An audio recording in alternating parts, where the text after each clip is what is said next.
Но Аракис — это Аракис. Слабая добыча пустыни. Моей пустыни. Моего Аракиса.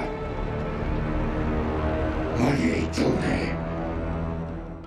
Барон Владимир Харконнен в исполнении Стеллана Скарсгарда — один из самых запоминающихся злодеев кино последних лет. Его парение в воздухе — деталь, которая добавляет образу жути и недоумения. Насколько это соответствует книжному канону Фрэнка Герберта? Кстати, в книге прямо не говорится, сколько весит барон, но упоминается, что его ноги выдерживают не более 50 из 200 стандартных килограмм. Это значит, что Харконнен весит как минимум 200 килограммов, что само по себе уже немало. Так летал ли барон в книге? Ответ — нет. В книге говорится, что барон пользуется суспенсорами, антигравитационными устройствами, но при этом ходить он способен. Есть даже описание его подпрыгивающей из-за антигравитационного устройства походки, что было бы невозможно, если бы он постоянно парил. Однако таким он появлялся в экранизации Дэвида Линча и экранизации Алехандро Ходоровски. Безусловно, последняя была отменена, но увидеть кадры можно в документальном фильме 2013 года. Так что Вильнёв, скорее всего, отдал дань уважения именно этим режиссерам. Но если интересует именно вопрос, была ли цель поднимать барона в воздух, то да, визуальный образ парящего барона, окруженного роскошью, служит для того, чтобы подчеркнуть его власть, богатство и порочность.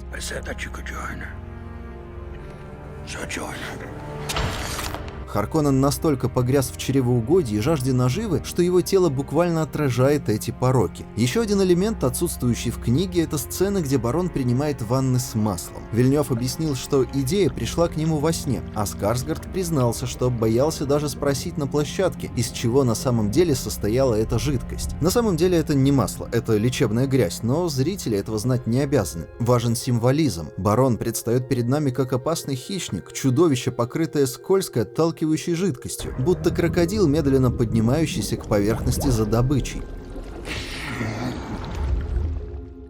В условиях ограниченного хронометража Вильнёв использует подобные визуальные образы, чтобы донести до зрителя сложность персонажей и мира Дюны, созданного Фрэнком Гербертом. На этом у меня сегодня все. Спасибо за просмотр. Подписывайтесь, если хотите знать больше фактов о популярных фантастических вселенных. И до встречи в следующем выпуске. Пока. Слабая добыча пустыни.